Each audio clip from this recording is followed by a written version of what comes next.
পড়ালাম biomedical waste management. The biomedical waste management is a kind of waste generated during medical practice like procedure, treatment, diagnosis ক্ষেত্রে এখানে হচ্ছে 75 to 90% থাকে নন hazards বা non toxic R 25 to 10% থাকে hazards West বা toxic West থাকছে। Category of West হচ্ছে যে হিউম্যান অ্যানিমাল ওয়েস্ট থাকছে, tissue, body part, extracted food, placenta, এগুলো সব হচ্ছে হিউম্যান অ্যানিমাল ওয়েস্টের মধ্যে আসছে। অ্যানিমাল ওয়েস্ট হচ্ছে ওয়েস্ট জেনারেট ফ্রম হচ্ছে যে ভেটারি প্রসিডিউর মানে পশু চিকিৎসকের ক্ষেত্রে যে সমস্ত জিনিসগুলো ইউজ করা হয়। সয়েল ওয়েস্ট হচ্ছে যে অল আইটেম কন্টামিনেটেড উইথ হচ্ছে blood and body fluid.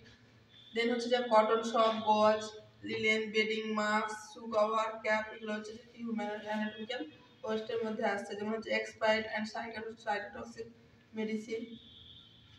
The expired medicine with the symbol of biohazard anti-cancer drug.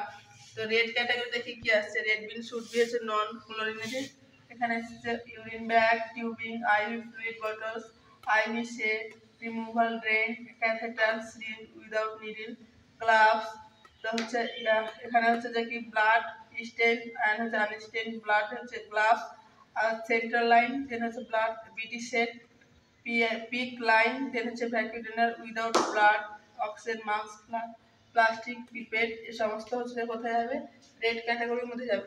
দেন হচ্ছে ব্লু ক্যাটাগরির মধ্যে আসছে all broken and unbroken contaminated glass products, ampoule, vial, glass, slide gloves. Then হচ্ছে metallic body implant, orthopaedic implant, এই সমস্ত জিনিসগুলো কোথায় আছে? ব্লু ক্যাটাগরিতে যাচ্ছে।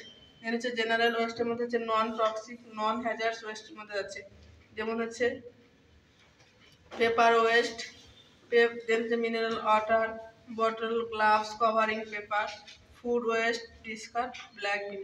তো জেনারেল ওয়েস্ট কোথায় যাবে? ব্ল্যাক বিনে যাচ্ছে। আচ্ছা এই পর্যন্ত।